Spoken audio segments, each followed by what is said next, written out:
Well, it's one thing to have a different belief system.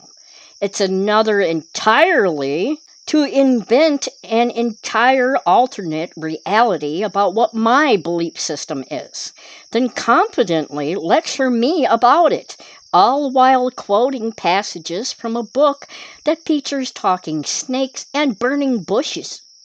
It's like a flat earther trying to teach an astrophysicist about gravity. It's precious. My audience, as you know, is primarily made up of ex-Christians, atheists, skeptics, and deconstructors. You're here because you've seen the wizard behind the curtain.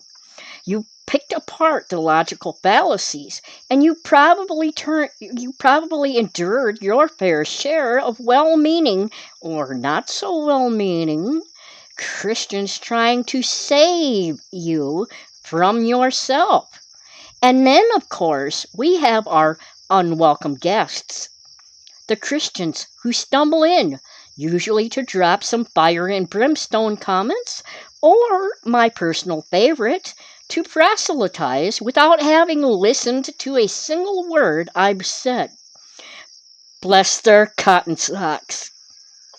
Today's episode is inspired by one such commenter, a true connoisseur of Christian projection, who, over the course of 3 delightful comments on 2 of my videos, managed to perfectly encapsulate the sheer, unadulterated ignorance that often fuels these interactions. And let me tell you, it was a goldmine material. So grab your popcorn because we're about to have some fun.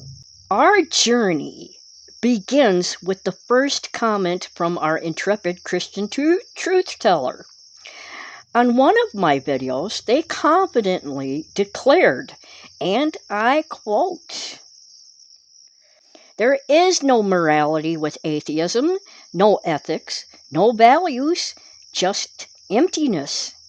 To the atheist, everything is merely collections of particles obeying laws of thermodynamics. There is no meaning of life, no purpose, no such thing as happiness or right or wrong. We are simply mathematical equations, nothing more, nothing less. Under atheism, everything can be represented as just distances between 2 points on a graph." End quote. Wow. Just wow. First off, I didn't realize I was merely a collection of particles obeying the laws of thermodynamics, devoid of meaning, purpose, or happiness, existing as a mathematical equation represented by distances between 2 points on a graph. And here I thought I was a pretty happy ex-Christian, enjoying my life, contributing to society, and, not murdering anyone. My bad. Guess I need to update my atheist operating system. It's almost impressive, isn't it? The ability to conjure up such a complete, fantastical, and utterly incorrect definition of an entire group of people, purely from the echo chamber of their own religious texts and sermons. It's like they need us to be empty, meaningless blobs so that their own meaning and purpose, derived from an external deity, can feel superior. It's not about understanding us. It's about shoring up their own fragile worldview. My reply to this profound insight was, shall we say, a touch spicy. I wrote, and I stand by every word. Quote, my reply. Quote, "So you seem to think you know more about atheism and how an atheist believes than I do, who myself is atheist and an ex-Christian. Yet you obviously are Christian if you say there is no morality with atheism and that we have no values, no ethics, just emptiness. This is typical of the Christian who places themselves in the superior position over others and has not seen the real picture from the outside of the group and from other people's viewpoints that think differently from you. You show that you are only concerned for those within your own group and have no empathy toward anyone on the outside of Christianity. Based on your comment here, it says everything about you. I know how us atheists think. I know what atheism is.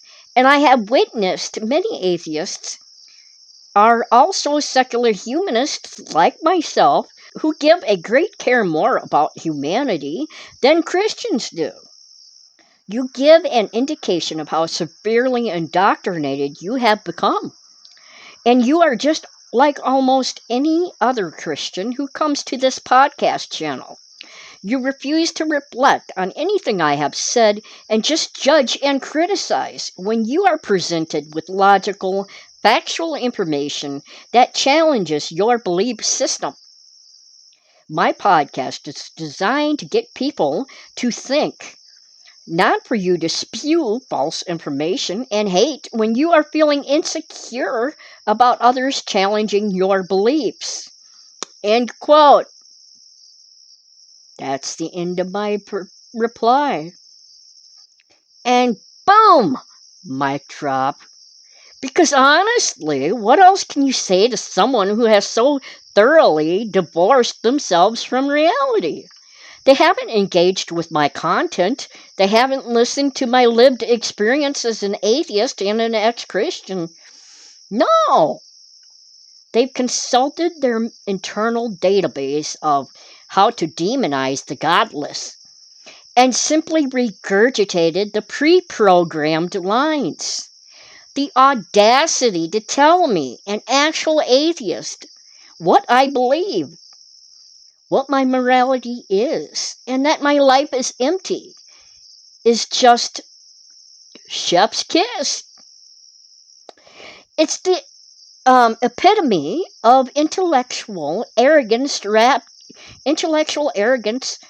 in spiritual certainty. And the lack of empathy? Oh, it practically radiates from the screen. As I said, only concerned for those within your own group. Nailed it. Because if you're outside their salvation sandbox, you're not just wrong, you're empty. It's a sad, sad little worldview, isn't it? And not deterred by my rather direct reply, because let's be honest, trolls rarely are. The same individual surfaced on another one of my videos, gracing us with another pearl of wisdom. This time, they offered up this classic gem.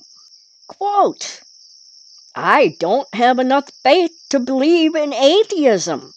End quote. Typical. Oh, honey, bless your little heart. I don't have enough faith to believe in atheism. This phrase is like the Christian equivalent of the atheist's checkmate.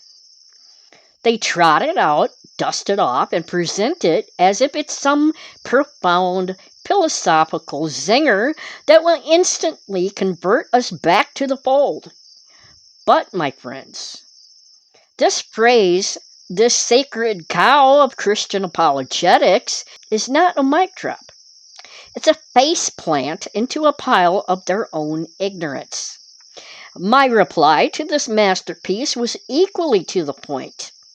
This is a typical phrase Christians use due to their own ignorance. I believe in myself. Have faith in myself. You believe in a mythical creature and cannot say anything on my podcast claiming you have evidence in favor of Christianity, but you, as a Christian, claim to know more about what us atheists think, believe, and do than us ex-Christians and atheists know. I have spotted you twice now in the last few minutes. This podcast is designed to get people to think, not to attract trolls. End quote.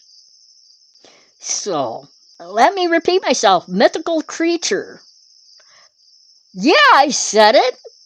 Because let's be real, when you're talking about unproven, unseen, supernatural beings, that's what we're dealing with.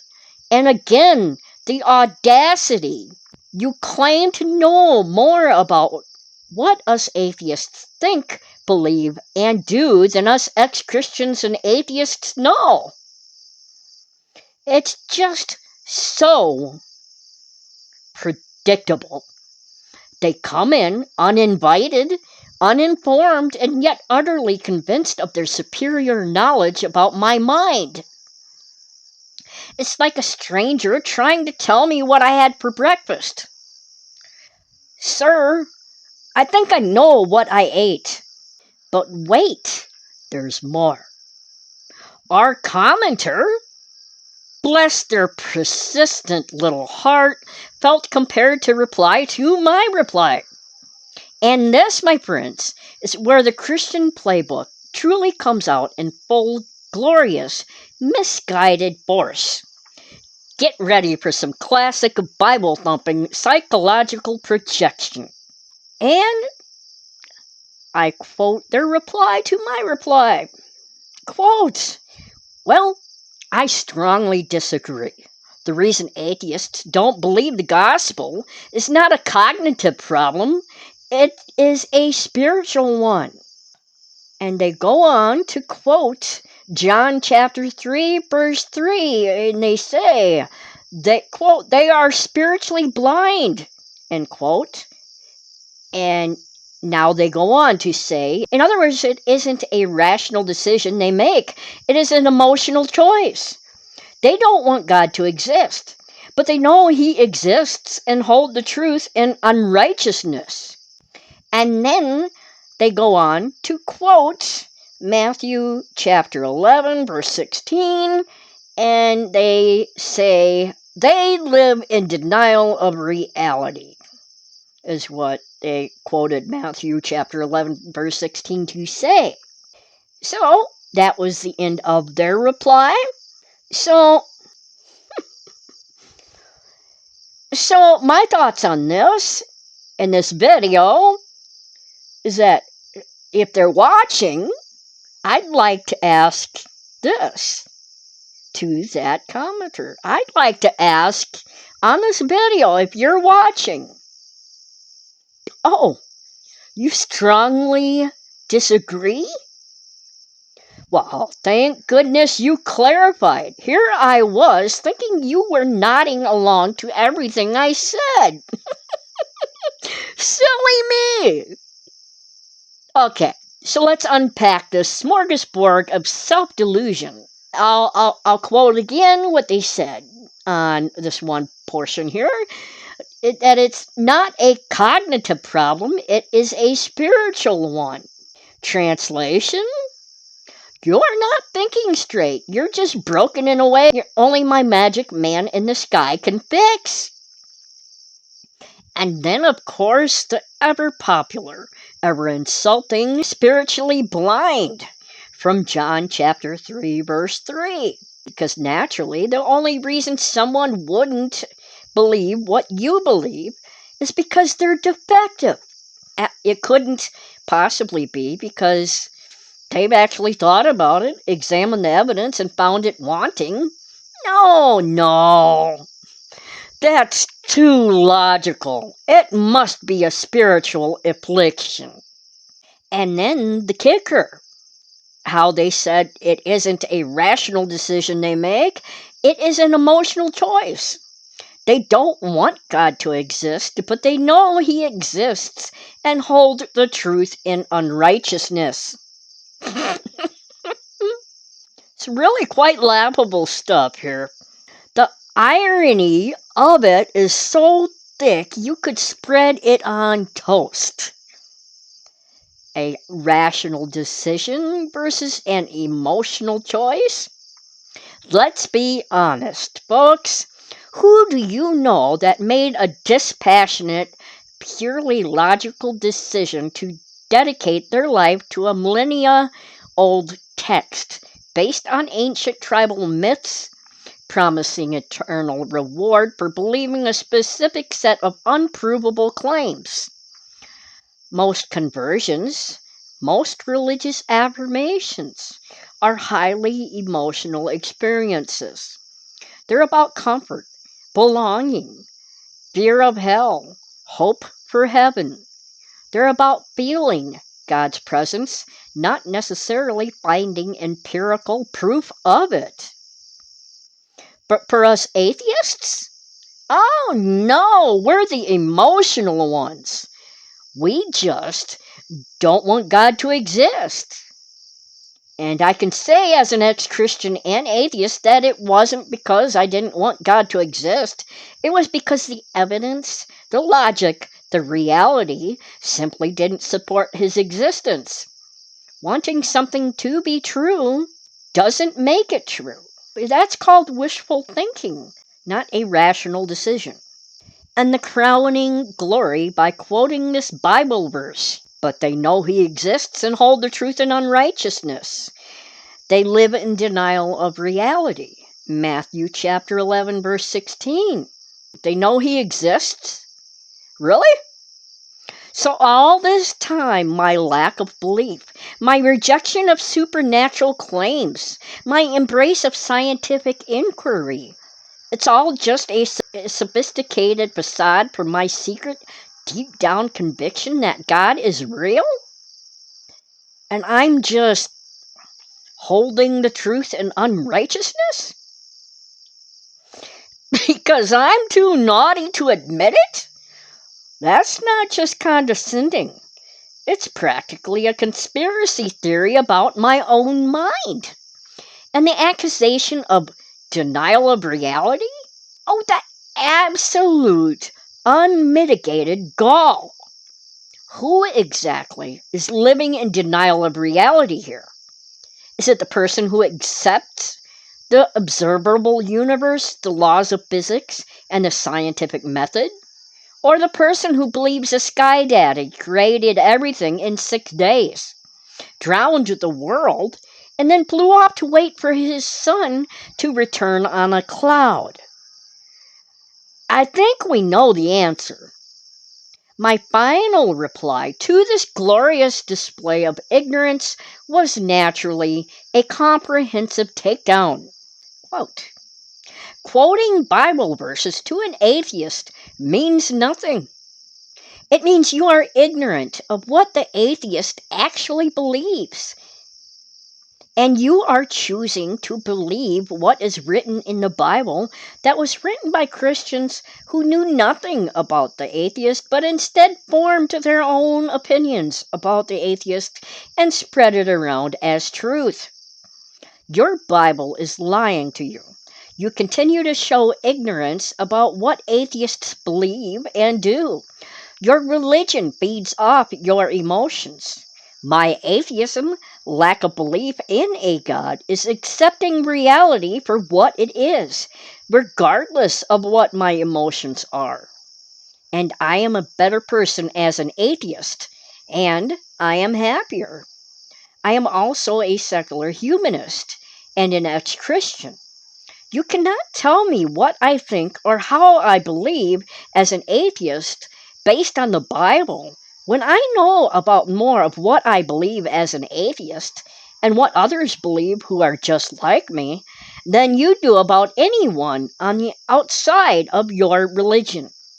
You are displaying what most every Christian does, using an us versus them mentality, displaying bigotry toward a group of people you know nothing about, and showing ignorance.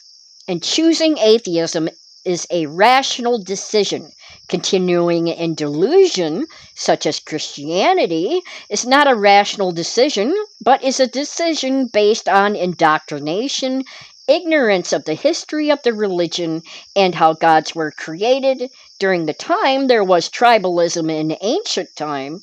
You are following the ways of Christianity, as the religion teaches you to plug your ears to any outside information, and that anything that differs from your belief system is sinful and following the way of Satan. It is you who is choosing to make an irrational decision by remaining within the religion and choosing to believe in a delusion instead of reality. Atheists are being realistic and rational, whereas you are not. And that's the end of my reply on that particular one. Whew.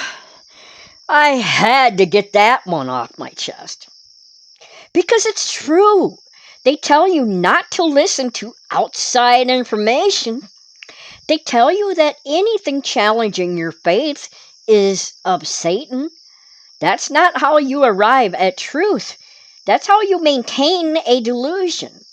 And the biggest, most beautiful irony of all is them telling me that I'm stuck in an emotional delusion when their entire belief system is predicated on emotional conversion and a willful rejection of observable reality. It's truly a marvel to behold.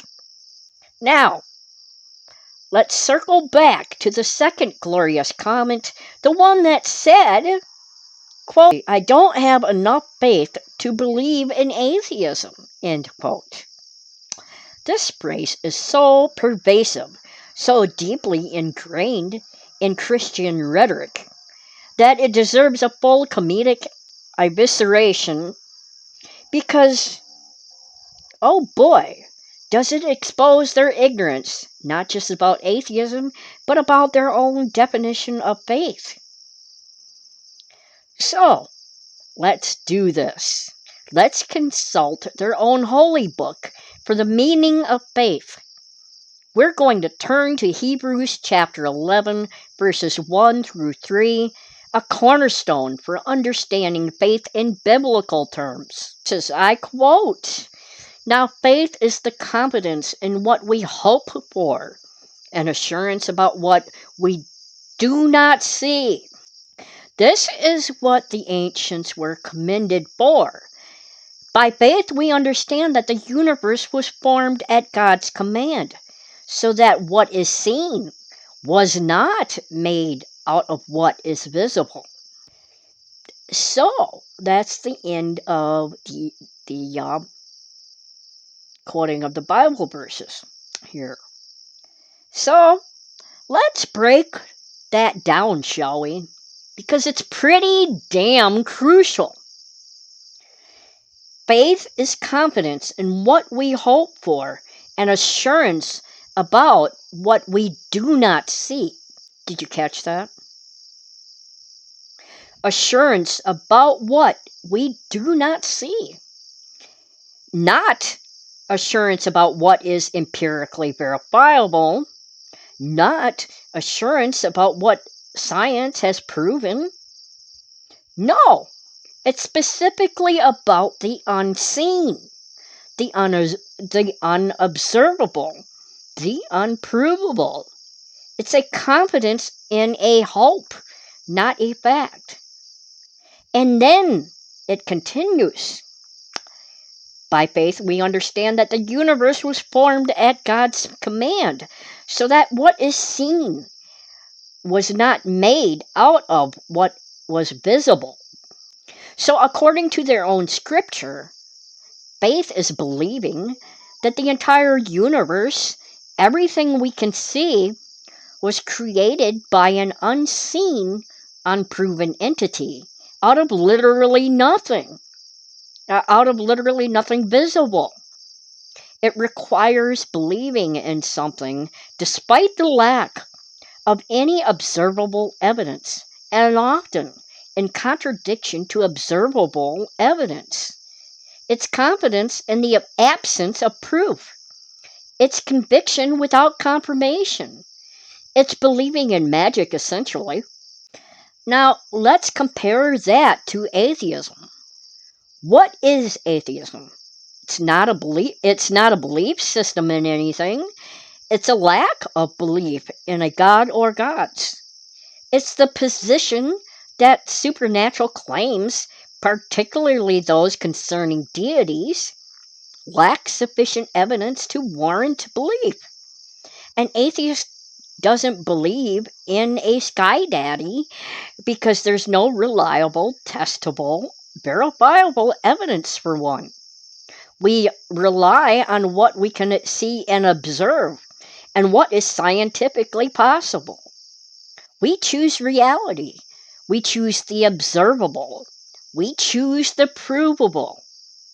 So when a Christian says, I don't have enough faith to believe in atheism, it's not just a grammatical train wreck.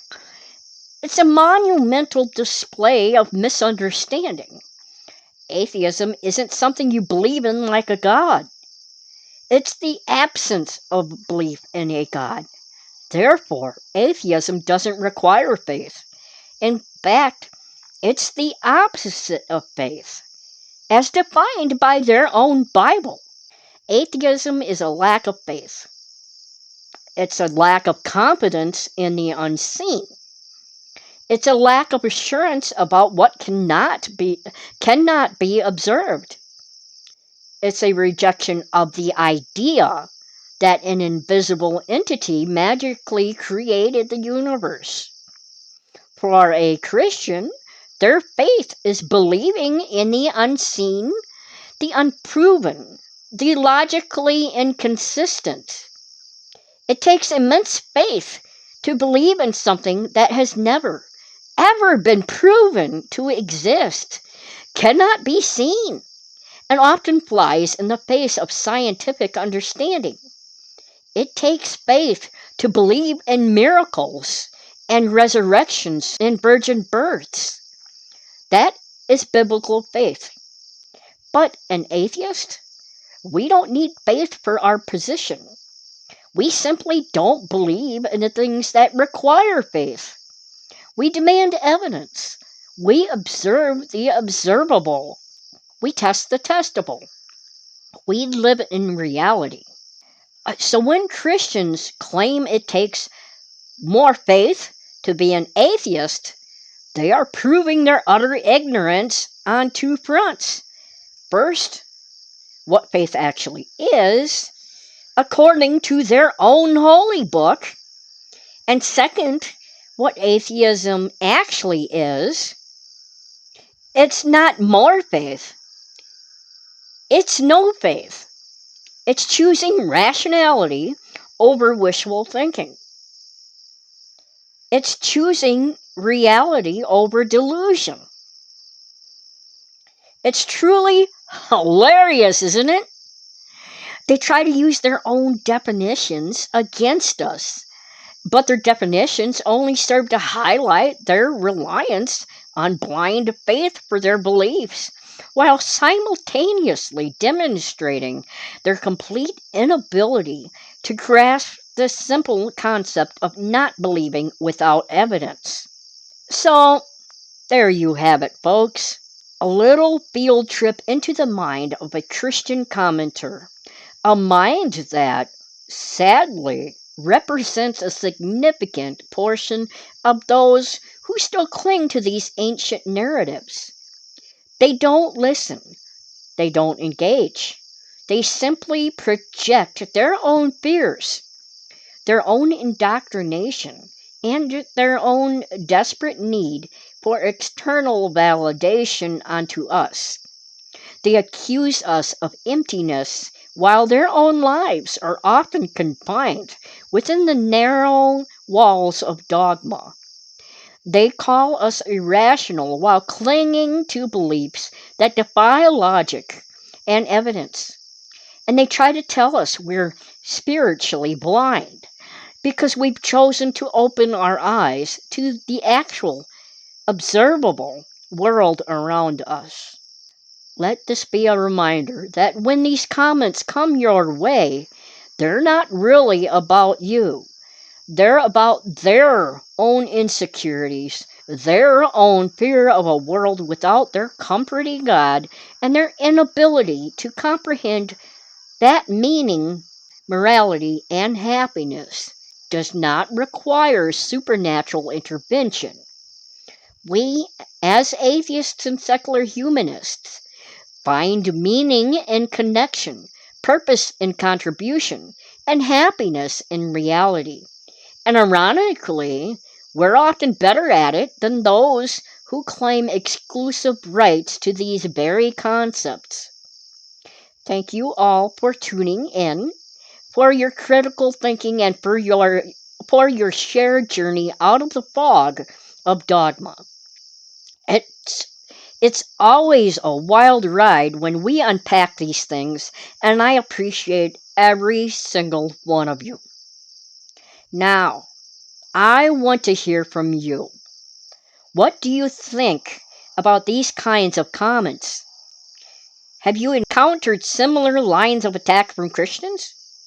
Which of these Christian mischaracterizations grinds your gears the most or makes you laugh the hardest? Drop your thoughts, your experiences, and your most sarcastic comebacks in the comments below. Don't forget to like this video, subscribe to the channel if you haven't already, and hit that notification bell so you don't miss out on more hilarious takedowns of religious nonsense. Until next time, stay skeptical, stay kind, and stay real.